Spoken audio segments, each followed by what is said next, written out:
क्योंकि कंप्यूटर के बारे में आप सब बच्चे जानते हैं, लेकिन जब भी बात होती कहा जाता है कंप्यूटर, क्या कहा जाता है? Computer system. तो कंप्यूटर एक सिस्टम है, पक्की बात है, computer is a system, computer एक सिस्टम। अच्छा, अगर कंप्यूटर एक सिस्टम है तो इसके अंदर हम ये बात कर रहे थे कि कंप्यूटर एक सिस्टम है। सिस्टम क्या होता है? सिस्टम हमेशा उस चीज को कहते हैं जिसमें एक इनपुट इन्वॉल्व होती है और एक आउटपुट इन्वॉल्व होती है। क्या जी ऐसा ही है जी?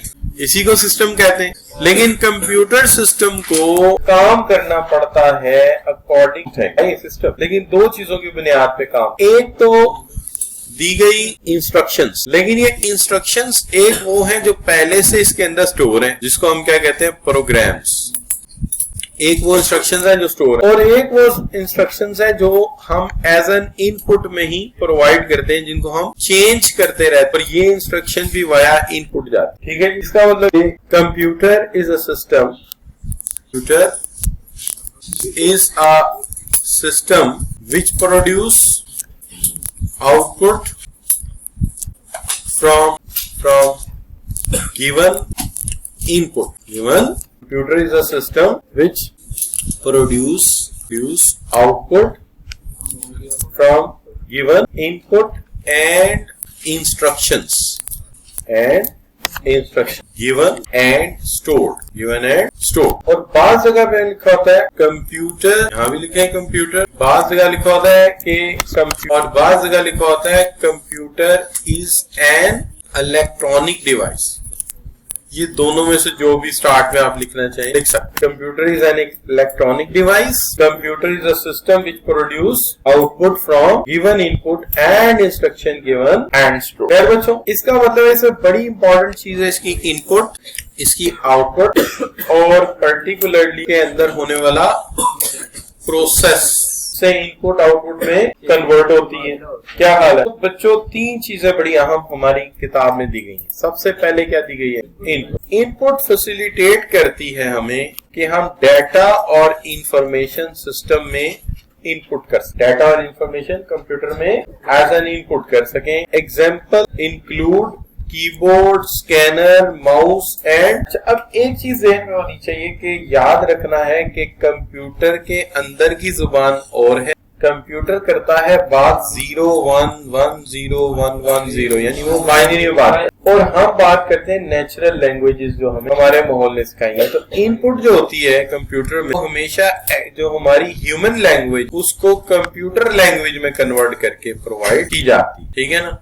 जैसे मैं ए प्रेस करता हूं तो ए नहीं जाता, ए का आस्की कोड जाता। आस्की कोड हो सकता है इसका कोड जो है वो 11000110 कुछ ऐसा होगा। तो मैं ए प्रेस करता हूं लेकिन वो कोड प्रेस होता है आगे कोड। अब वो कहता है इसी तरह फिर आउटपुट जब आएगी तो वो भी तो बाइनरी में आएगी, कैलकुलेशन हो गए, प्रोसेस। तो आउटपुट डिवाइसेस उसे कन्वर्ट करके हमें एज एन इंफॉर्मेशन प्रोवाइड करेंगी के हिसाब से, चाहे वो प्रिंटर है चाहे वो। और एक अहम यूनिट है जो हमने यहाँ शो किया था, जो इनपुट को आउटपुट में कन्वर्ट कर रहा है हमारे प्रोग्राम्स यानी इंस्ट्रक्शन के मुताबिक। इसको हम क्या कहते हैं? सेंट्रल प्रोसेसिंग यूनिट, यानी इसको कहते हैं कंप्यूटर का ब्रेन है जो डाटे को लेकर प्रोसेस करके डिजायर्ड फॉर्म में कन्वर्ट करके डिजायर्ड फॉर्म में कन्वर्ट करके। अब आगे इसके अंदर बात क्या जी? Input devices of computer. Computer की इनपुट डिवाइसेस, यहाँ एक लंबी सी लिस्ट है, बहुत ज्यादा है, जिसके अंदर माइक्रोफोन है, स्कैनर्स हैं, जॉयस्टिक है, कीबोर्ड है, माउस है, टच पैड है एंड देन ट्रैक बॉल है। काफी सारी है। लेकिन बच्चों होता ये है कि हमारे पास जो लिस्ट है हमने उसको देखना है, जो हमारी किताब में सबसे पहले दी गई है कीबोर्ड। कीबोर्ड कंप्यूटर का प्रिंसिपल इनपुट कंपोनेंट है। क्या है? प्रिंसिपल इनपुट कंपोनेंट उसको कहते हैं कि अगर ये ना हो तो कोई कहेगा कंप्यूटर कंप्लीट, यानी अगर कीबोर्ड ना हो तो कंप्यूटर कंप्लीट नहीं है। इसकी वजह अगर हम सोचें तो हमें इसकी वजह शायद कुछ यूं मालूम होती है कि कंप्यूटर बनाने वाली कंपनी जिसने R&D पे बहुत ज्यादा पैसा लगाया, इन्हीं एक कंप्यूटर बनाया, एडावेक बनाया। ठीक है, तो ये जो कंप्यूटर थे ये कह लें कि कोई 30 फीट बड़े लंबे और 15 फीट चौड़े कमरे में एक कंप्यूटर बना हुआ था। नहीं, this was supercomputer. This was the first computer which was working with the tubular computer था, जिसके अंदर ट्रांजिस्टर की जगह ट्यूब लगे हुए थे, बल्ब लगे हुए थे, ट्यूब्स काम करती थी ट्रांजिस्टर की जगह, जो 0101 पोर्ट क्रिएट करती थी। और ये कंप्यूटर 7 मिनट चलता था और 15 मिनट खराब रहता था ऑन एन एवरेज। इतनी देर में हीट की वजह से एक आध ट्यूब और फ्यूज हो जाती थी, असल में ये एक सिलसिला ऐसा है कि अगर हम इसके ऊपर बात करें तो काफी लंबी स्टोरी हो जाएगी कि कंप्यूटर कहां से चला और आज इस शक्ल में कैसे हमारे सामने आया है। अभी से किसी वक्त बात करेंगे, लेकिन अभी हम कीबोर्ड में बात कर रहे हैं। तो इसमें जो पैसा लगाया ना, वो लगाया आईबीएम ने, इंटरनेशनल बिजनेस मशीन, आईबीएम इससे पहले बिजनेस की मशीनें ही बनाता था और सबसे जो उसकी ज्यादा चीज बिकती थी वो था उसका टाइपराइटर। अब मुझे ये लगता है कि जब वो टाइपराइटर ही बनाता था वो, तो टाइपराइटर बनाता हुआ आगे चला गया किसमें, कंप्यूटर में। तो उसने कंप्यूटर बिजनेस वर्ड के लिए ही बनाया था। इससे उसने इलेक्ट्रॉनिक टाइपराइटर से जब कंप्यूटर की तरफ आए तो उसने कंप्यूटर के अंदर भी यही चीज लगा दी। जाहिर है बिजनेस वर्ड को तो लेटर लिखने हैं, रिपोर्ट्स बनानी है, बिजनेस वर्ड को इनवॉइसेस क्रिएट करनी है, वो कंपोजिंग का काम है, लिहाजा उन्होंने कीबोर्ड साथ रख दिया। ठीक है, तो कीबोर्ड ग्रेजुअली होते कंप्यूटर का एक प्रिंसिपल कंपोनेंट बन गया। तो keyboard are most common input devices are part of virtually all computer systems.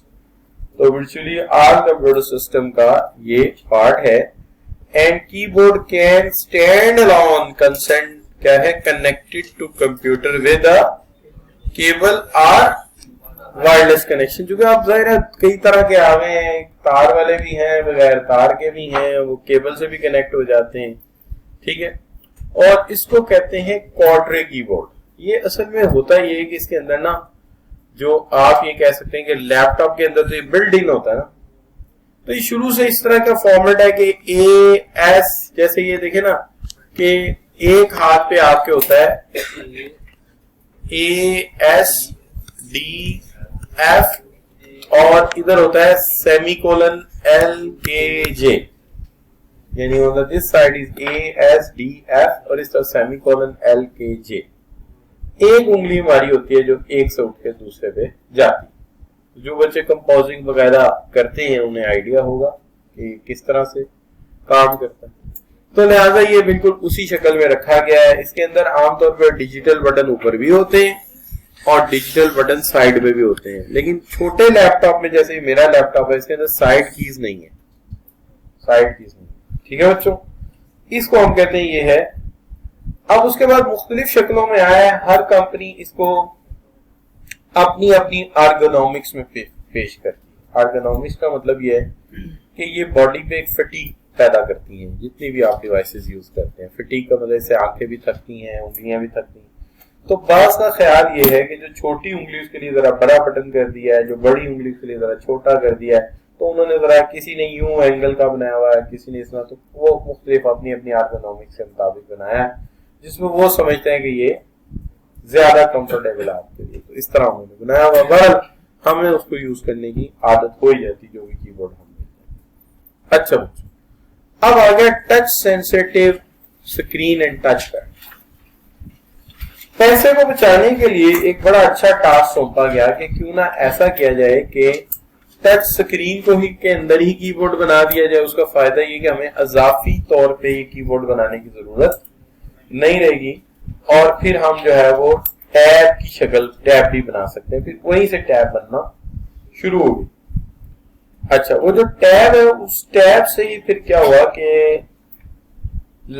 आगे चल के मोबाइल भी उसी की वजह से बगैर कीबोर्ड के आना शुरू हो गए, क्योंकि एक ही टच स्क्रीन है, वहीं से सारा इनपुट आ जाती है।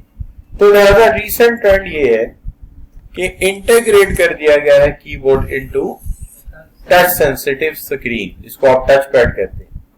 तो devices involve user touching the area of screen, for example picture of a keyboard button कह लें।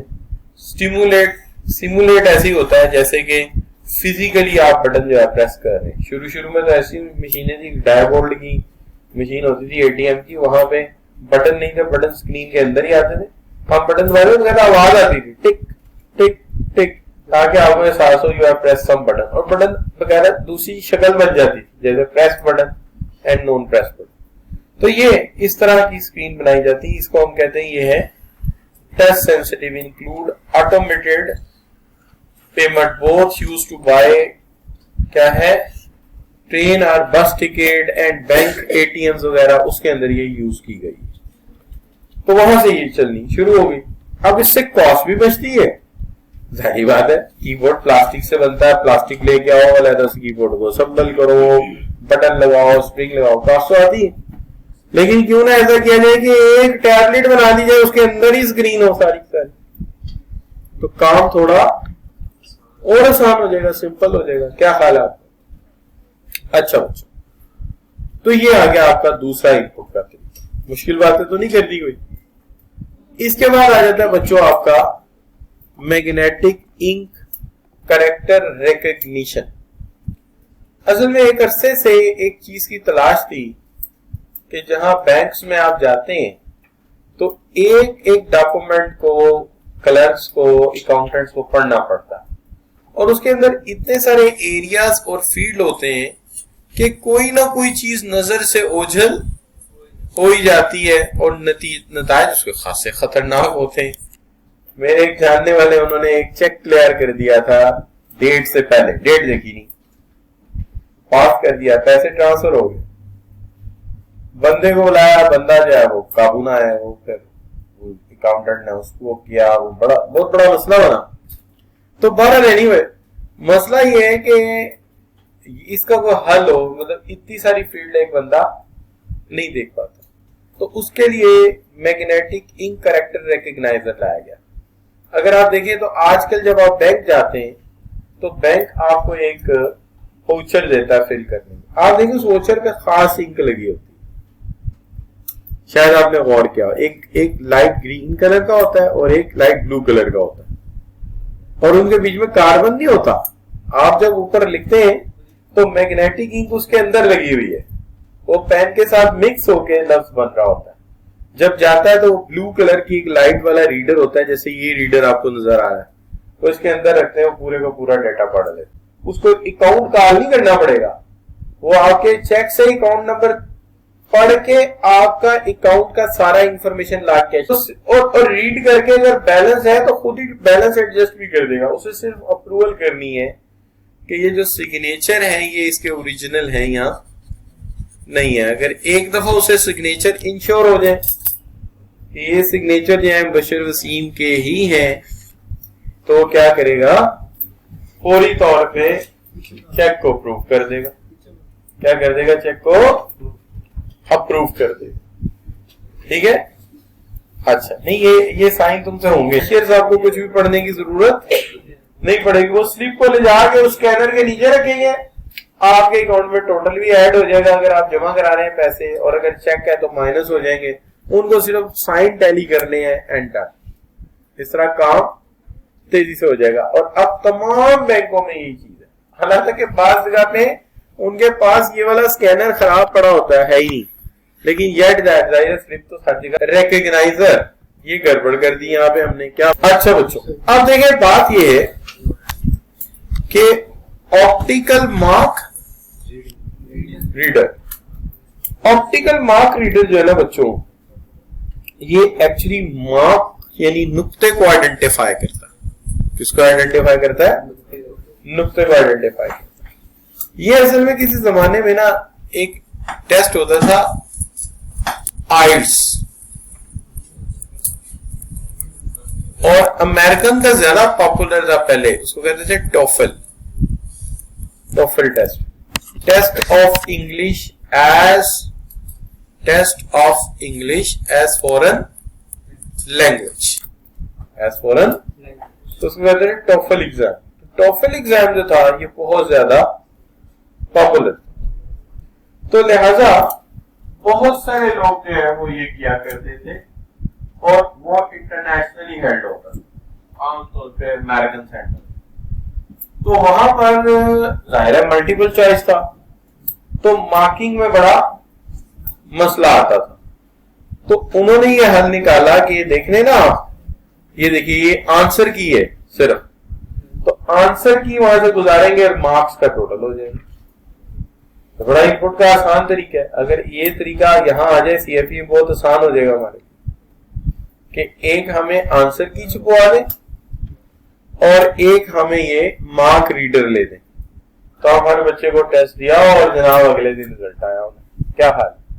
अच्छा, तो आप लिखते हैं optical mark reader is similar to, ठीक है जी, ऑटोमेटेड। लेकिन इसका काम ये है कि ये मार्किंग को pre print from with the pen और tight line cross in the appropriate box. Appropriate box में जो आपने टिक मार्क कर दिया या इंक भर दी, वैसे हमें तो उस वक्त ये कहा जाता था कि आपने डार्क इंक कर देनी है, ऐसे कर देना ताकि रीडिंग आराम से हो, यानी इजीली हो जाए, इसमें गलत फहमी का कोई इस्तेमाल ना रहे, ठीक है ना।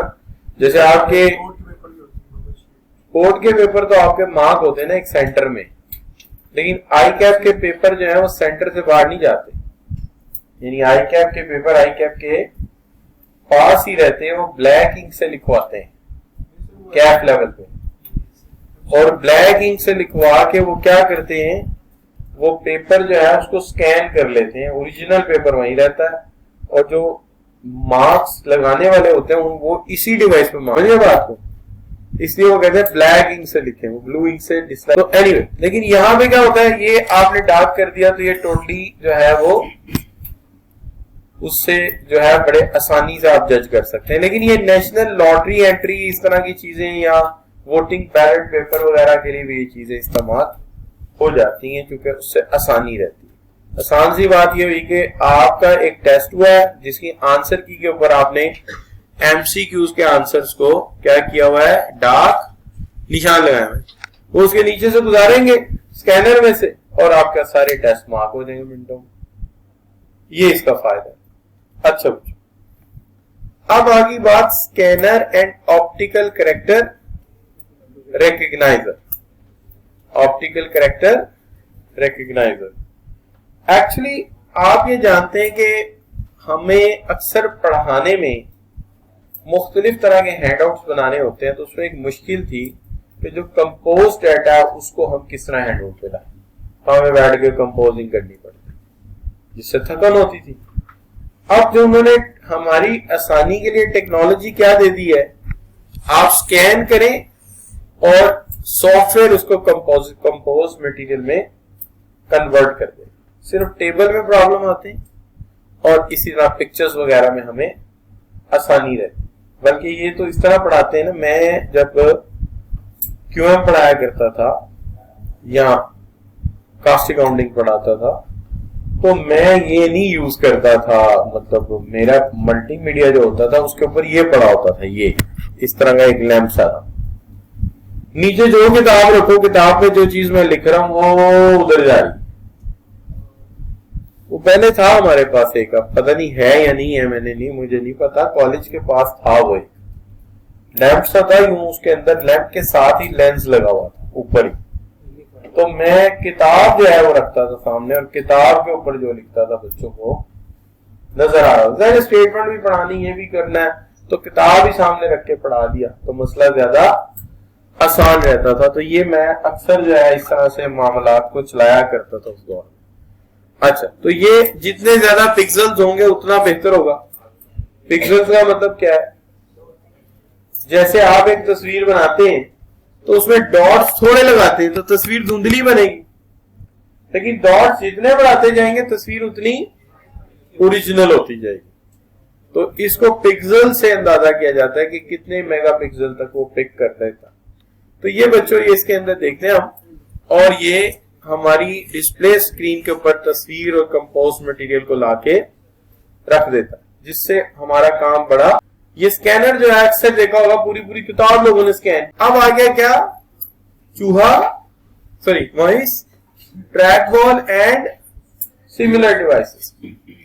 एक्चुअली पहली बात तो आपके जहन में आएगी कि बाहर है, इस तरह वो ज्यादा मूवमेंट। तो जब ये कंप्यूटर आया ना तो माउस को पकड़ने का तरीका भी तकरीबन वही था, इससे इसका नाम जो है वो क्या रख दिया गया, माउस रख दिया।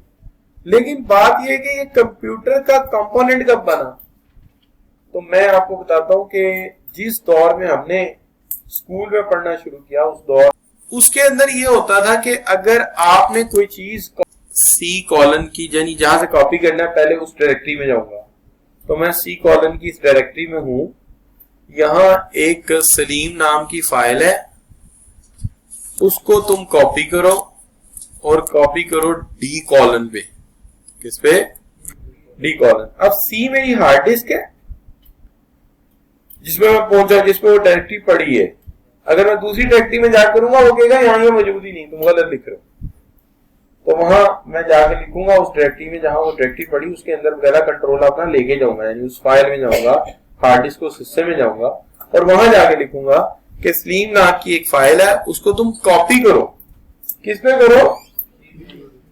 डी ड्राइव, जो मेरी फ्लॉपी डिस्केट है, जो मेरी फ्लॉपी डिस्केट है, या यूं कह लीजिए मेरा जो स्टोरेज पेन है, तो उसके अंदर कॉपी कर देगा जाके।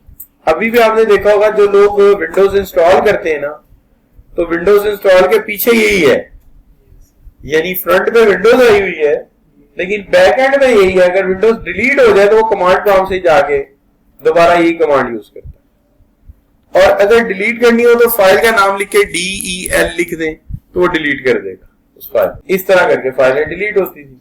ये हमारा स्कूल में अक्सर ये काम हमें कराते थे कि फाइल कॉपी कैसे करनी है, फाइल को डिलीट कैसे करना है, तो ये सारे काम। तो उस वक्त माउस होता ही नहीं था, सिर्फ एक ही चीज होती थी कंप्यूटर के साथ, क्या? लेकिन जब कंप्यूटर ने ऑपरेटिंग सिस्टम बनाया जिसके ऊपर इस तरह के क्लिक इवेंट्स हैं, देखिए ये वाले, इसको क्लिक करेंगे तो विंडोज खुल जाएगी, ठीक है जी, इसको क्लिक करेंगे तो आपका जूम खुल जाएगा, तो ये क्लिक इवेंट वाला आ गया। इसको कहा जाने लगा क्या? इसको कहा जाने लगा ग्राफिक यूजर इंटरफेस। क्या कहा जाने लग गया? GUI, graphic user interface. ठीक है, ये आया कहां से था? विंडोज के पास कभी भी अपना ग्राफिक यूजर इंटरफेस नहीं था। विंडोज ने एक माहिदा किया था किसके साथ? IBM के साथ। IBM ने से माहिदा हुआ था, नहीं सॉरी, एप्पल के साथ माहिदा हुआ था। IBM के साथ भी हुआ था एक माहिदा और एप्पल के साथ भी हुआ था। तो एप्पल के साथ जब माहिदा हुआ कि हमारा ये काम आप करेंगे, तो इनको उनका फ्रंट एंड मिल गया। और जब इनका मुआहदा हुआ जाके IBM के साथ, तो वहां से इन्हें फाइलिंग्स और ग्राफिक्स के अंदर तो एप्पल शुरू से टॉप पे रहा। जितने ग्राफिक्स और आर्ट के लोग हैं वो कभी एक दोनों चीजें मिल गई। 1995 में बैक एंड का फाइलिंग सिस्टम मिलाया, फ्रंट एंड एप्पल का चेंज करके एडजस्ट करके विंडोज लॉन्च कर दिया और दुनिया का बेस्ट ऑपरेटिंग, और उसने राज किया है 2010। लेकिन लोग नहीं मानते थे। यूनिक्स बाद में लिनक्स बन गया। क्या बन गया? लिनक्स बन गया। जब वो नहीं चल सका, विंडोज ने मार्केटिंग इतनी स्ट्रांग की, उसको आगे नहीं आने दिया।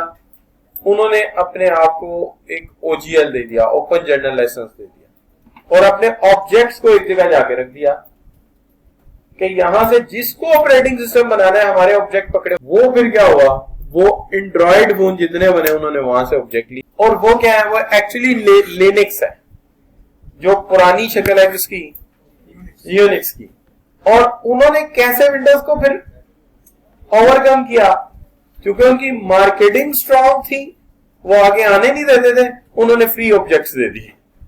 ये लो पकड़ो, अपनी मर्जी से ये रिसाइकिल बिन जहां मर्जी लगा लो, जो चीज जहां लगानी लगा लो, और अपनी मर्जी का ऑपरेटिंग। वो एक ने बनाया, दूसरे ने बनाया, तीसरे ने बनाया। अब यकीन करें, लोग कंप्यूटर पे विंडोज चलाने को डिफिकल्ट समझते हैं, लेकिन मोबाइल बच्चे के हाथ में भी दे दो वो चला ले। तो ये बच्चों, जब ये आ गया ना, यानी ग्राफिकल यूजर इंटरफेस, तो फिर स्क्रीन के ऊपर जाके क्लिक करना था। तो क्लिक करने के लिए कंप्यूटर के कीबोर्ड में तो बटन ही कोई नहीं, कंप्यूटर के कीबोर्ड में तो क्लिक कैसे करे? वो फिर क्या करते थे, एरोस की के साथ पहले जाते थे, वो एक एक ऑब्जेक्ट से दूसरे पे कंट्रोल शिफ्ट होता था, जब वो रिक्वायर्ड पे जाता फिर एंटर मारते, टाइम ज़ाया होता था। फिर उन्होंने माउस बना दिया कि माउस जो है कर्सर मूव करता रहेगा स्क्रीन पे, जहां क्लिक करना है वहां जाके क्लिक कर। फिर ये प्रिंसिपल कंपोनेंट बन गया। फिर मुख्तलिफ तरह के आने शुरू हो गए, जैसे ट्रैक बॉल जो है ना वो वैसे कंप्यूटर के लिए नहीं, ट्रैक बॉल जो है वो टीचर के लिए, कि टीचर बाजू का जैसे मैं यहाँ पढ़ा रहा हूँ तो जाहिर है माउस को किस चीज पे रखना पड़ेगा, ट्रैक बॉल को रखना नहीं पड़ेगा, वो हाथ में पकड़ी ऊपर से बॉल से ऐसे हाथ मूव। जॉयस्टिक लिनोवो में भी है, ये देखिए ये मेरी जॉयस्टिक है जिससे मैं इसको मूव कर रहा हूँ, जैसे ये मेरा कर्सर है, अगर इसके अंदर भी है जॉयस्टिक, लेकिन वो आपको नजर इसलिए नहीं आती कि वो रेड कलर के छोटा सा स्पॉट सा है, GHB जहां दरमियान में कीबोर्ड है वहां पे है छोटी सी, ये आपको शायद मूव करता नजर आ रहा हो। ये देखिए ये कर्सर, ये देखें ये जॉयस्टिक के नीचे ये देखिए मच्छर घूम रहा है, हाँ ये देखें ये नजर आ रहा है आपको। अच्छा तो ये इसको यूं करेंगे तो आपको हिलता हुआ ये देखिए ये यहाँ नजर आया आपको, ये देखिए ये जॉयस्टिक से हिला रहा हूँ। अच्छा बच्चों ठीक हो गई बात। तो कहते हैं mouse and track ball devices are hand operated devices with internal sensor pick up the motion and converted into electronic signal, के वो उसको इलेक्ट्रॉनिक सिग्नल में कन्वर्ट करता है, जो भी आप जिस तरफ मूव करते हैं उस तरफ सिग्नल मूव होना शुरू हो जाता है। ठीक है जी। तो कहता है क्या कि internal sensor pick up the motion, क्योंकि पहले जो होता था ना माउस उसके नीचे एक बॉल लगी होती थी गोल सी, हम जिस तरह लेके जाते बॉल उस तरफ मूव करती थी और उससे वो कर्सर उधर चला जाता था। तो किसकी मूवमेंट कंट्रोल होती थी? इसको आप आसानी के लिए पॉइंटर भी कह देते। बाद फिर सेंसिटिव पैड, जॉयस्टिक और ये सारे आना शुरू हो गए। और ये जो सेंसिटिव पैड है, फिर जब लैपटॉप आया तो जाहिर है माउस अलहदा उठाओ, वो उठाने रखने में टूट जाता था, तो उन्होंने इसके साथ फिर ये सेंसिटिव पैड दे दिया कि आप उसकी जगह ये यूज करें। लोगों को ग्रेजुअली पहले मुश्किल लगा, फिर ऐसे ऐसे उसकी आदत होगी। क्या हाल है बच्चों? फिर आगे क्या जी? Voice input. इंसान ये शुरू से चाहता था कि जैसे मेरे पास एक मेरा पीए है, पर्सनल असिस्टेंट है, मैं जो बोलता हूँ कंपोज करे, तो क्यों ना कंप्यूटर को भी असिस्टेंट का दर्जा दे दिया जाए, तो आप जो बोलते जाएंगे वो क्या करता जाएगा? लिखता जाएगा। तो इसके लिए क्या किया गया? Many computer now accept the voice input via microphone, voice data entry software, और उसकी मदद से आप कोई चीज कंपोज भी कर सकते हैं। और मोबाइल में तो अक्सर आप नंबर ही मिला देते हैं, जैसे फर्ज करें ये अपनी खाला को कॉल करना चाहते हैं तो फौरी तौर पे उसको कहते हैं वशीरा, तो फौरन कॉल जाके मिल जाती है किसको? वशीरा। ठीक है। अच्छा तो ऐसे ही खालू को कॉल करना चाहते हैं, साथ ही मिलाया, और बूटा किसको मिल गया? तो बूटे को मिल गया। तो कहने का मतलब यह है कि आप जो नाम बोलते हैं, तो देखिए स्मार्टफोन का जिक्र आया कि नहीं आया, तो जैसे ही नाम लेगा फौरी तौर पे वो नाम वो डायल हो जाएगा। ठीक हो गया बच्चों? आगे क्या आ गया जी? Bar code reader. क्या आ गया जी? Bar code reader. ये बच्चों आप शॉपिंग वगैरह करने जाते होंगे तो आपने देखा होगा प्रोडक्ट्स के ऊपर ना व्हाइट एंड ब्लैक लाइंस के साथ नीचे एक डिजिटल कोड छोटा सा प्रिंट हुआ होता है। उसका फायदा ये होता है कि आप उस क्लिक करते हैं, उसकी प्राइस, उसकी स्पेसिफिकेशन बिल का हिस्सा बन जाती है, और जल्दी से ऑटोमेटिकली आपका बिल जो है इलेक्ट्रॉनिकली डेवलप हो जाता है। तो ये आसान तरीका है जल्दी से बिल को बनाने का। और फिर बच्चों डिजिटल कैमरा। आज के मॉडर्न दौर में कंप्यूटर जो है वो सिर्फ एक बिजनेस डिवाइस के साथ साथ वो एक कॉन्फ्रेंस कॉलिंग मशीन भी है। कॉन्फ्रेंस कॉलिंग मशीन भी है, यानी वो एक तरह से कम्युनिकेशन डिवाइस है। लिहाजा उसके साथ कैमरे का होना तो अल्टीमेटली जरूरी है, वरना आप जानते हैं कि व्हाट्सएप पे कॉल नहीं हो सकती। ठीक है जी। इसी तरह मुख्तलिफ जो हमारे पास सॉफ्टवेयर अवेलेबल हैं, हम उनसे कॉन्फ्रेंस नहीं कर सकते। तो कंप्यूटर आजकल का बेहतरीन मल्टीमीडिया कॉन्फ्रेंसिंग डिवाइस है, लिहाजा डिजिटल कैमरा अब इसका हिस्सा बन चुका है। तमाम जितने भी लैपटॉप आते हैं आप देखेंगे कि उनकी स्क्रीन के टॉप पे एक आध कैमरा लाजमी होगा। और ये आज की बात नहीं है, आप Core i3 से ये देख रहे हैं कि कैमरा उसके साथ आ रहा है, जिससे आपका जो फेस है वो कॉन्फ़िगर होके सॉफ्टवेयर की मदद से दूसरी साइड उसको देख सकती है, ताकि इंटरैक्टिव कम्युनिकेशन की जा सके। क्लियर बच्चों? अब लास्टली सिर्फ ये देख लेते हैं, कीबोर्ड कॉमन है, बहुत आम है, सिंपल भी है, सस्ता भी है, लेकिन इसको यूज करना क्या है। अच्छा, इसके एमसीक्यूज बनेंगे, आखिरी वाले के ज्यादा बनेंगे, क्योंकि बनाने आसान है ना, क्योंकि ड्रॉबैक साथ ही लिमिटेशन दी हुई है, तो उसके एडवांटेजेस में लिमिटेशन लिख के जाओ इसमें लिमिटेशन कौन सी है। तो लेकिन ये कमरसम है और स्लो है, और एरर होने के चांसेस भी इसमें ज्यादा है। टच पैड जो है वो सेव करता है स्पेस को, ग्राफिकल इंटरफेसेस में आसानी है, यूजर फ्रेंडली है, लेकिन क्या है कि डिफिकल्ट टू ग्रास्प टेक्निक्स हैं और एक्यूरेट डाटा एंट्री के चांसेस जरा कम हैं, और इसके अंदर भी हाथ बार बार उठा के इधर से उधर रखना पड़ता है, जिसकी वजह से ये क्या है, स्लो है और लेबर इंटेंसिव है, यानी बहुत मेहनत तलब काम है।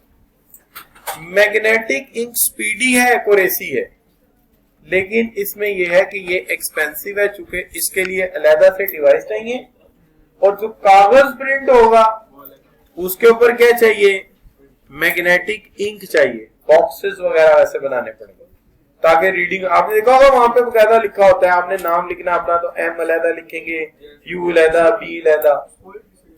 जी, स्पॉइल्ड यानी आप ये कह लीजिए जाया करता है, स्पॉइल्ड कहते हैं ना, तूने तो मेरा फ्यूचर ही स्पॉइल कर दिया, ठीक है, तो कहते की साइलेंट कर देते हैं, स्पॉइल, तो कागज बहुत ज्यादा वेस्ट होता है, स्पॉइल हो जाता है। अच्छा, फिर ये है कि स्कैनर वगैरह एक्सीलेंट इनपुट डिवाइसेस हैं, तेज भी हैं, लेकिन मसला ये है कि स्कैन करके मल्टी इमेजेस बनाए जा सकते हैं, बट ये बहुत ज्यादा हाई मेमोरी चाहिए इसके लिए, क्योंकि जो हाई रेजोल्यूशन पिक्चर होगी उसका स्टोरेज ज्यादा बड़ी जगह पे होगा। इस तरह पुरानी डिवाइसेस और नई डिवाइसेस मुसीबत में पड़ जाएंगी पुरानी वाली, क्योंकि वो उसको कूप अप नहीं कर सकेंगे। अच्छा बच्चों, माउस एंड ट्रैक बॉल बहुत कॉमन है, आसान है, लेकिन ये स्लो है और एरर इसमें भी बहुत ज्यादा है। माउस वगैरह क्योंकि हाथ उठाना है, कीबोर्ड से उधर लेके जाना है, फिर उधर से इधर लेके आना है, टाइम तो लगना है। वॉइस डाटा एंट्री कन्वीनियंट है, सिंपल है, लेकिन मसला ये कि लैंग्वेज नहीं मिलती, प्रोनाउंसिएशन नहीं मिलती, अक्सर इनएक्यूरेट होता है, ये बूटा बोलता है, वो सीता को मिला देता है जा, ठीक है जी। अच्छा, तो बहरहाल ये है कि इस तरह से मुख्तलिफ नाम जैसे बोलते हैं, प्रोनाउंसिएशन मसले आ जाते हैं। बार कोड बहुत कॉमन है, क्विक है, एक्यूरेट है, लेकिन मसला ये कि बार बार कोड बदलने और लगाने, एडजस्ट करने, प्रिंटिंग में लेके आने। डिजिटल कैमरा बहुत वर्सटाइल है, क्विक है, एक्यूरेट है, वाइडली यूज होता है, हाई क्वालिटी है, लेकिन मसला ये है कि जब भी लार्ज फाइल होती है वो ज्यादा expensive and difficult to transfer हो जाती है, बड़ी फाइल बन जाती है। क्लियर बच्चों? तो ये क्या हो गए इसके बेनिफिट्स हैं, drawback with quick view. Clear बच्चों? कोई चीज मुश्किल